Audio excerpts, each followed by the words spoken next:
Depuis 1979, le régime n'avait été aussi fragilisé.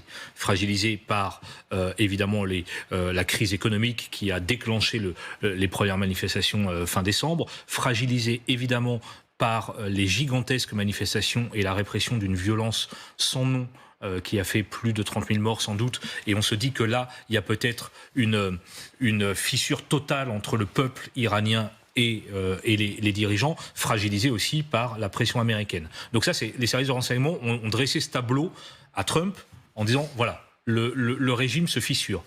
Maintenant, il y a ces informations qui disent qu'à l'intérieur du régime, il y a aussi des points de vue différents, des dissensions.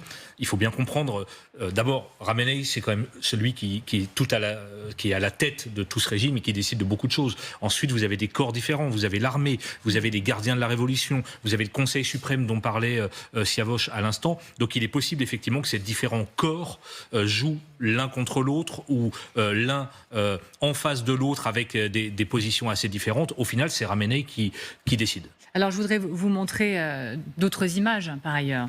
Des images de rassemblement à nouveau, d'hommage à des victimes. Là, c'est à Tabriz. C'était ces toutes dernières heures. C'est pas rien.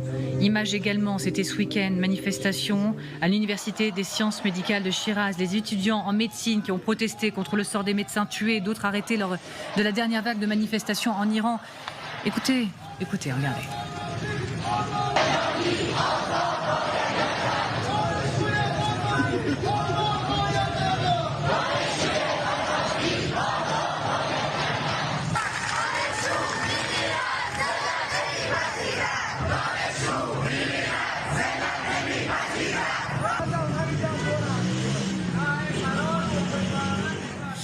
Et Elisabeth Shepard-Selam, attention, regardons ce qu'a dit Reuters ces dernières heures, que lors de réunions de haut niveau, des responsables ont indiqué au guide suprême directement que cette fois, la colère publique suscitée par la répression avait atteint un point où la peur ne serait plus un frein et que, à la moindre frappe américaine, la situation pourrait totalement se retourner. Là, on sent qu'on pourrait être au point de rupture, peut-être ce dont rêvent les Américains. Ce dont rêvent les Américains.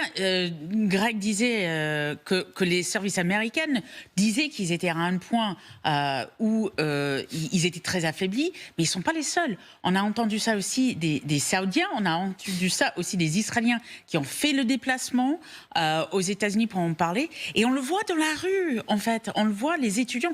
Ces étudiants risquent quand même de se faire eux-mêmes tuer. On sent qu'il y a quelque chose qui bascule. Et comme ça se fait confirmer non seulement en interne, mais par les alliés de la région, qui sont quand même néanmoins inquiets parce que ça pourrait donner comme conséquence, effectivement, pour les Américains, c'est quand même une information essentielle.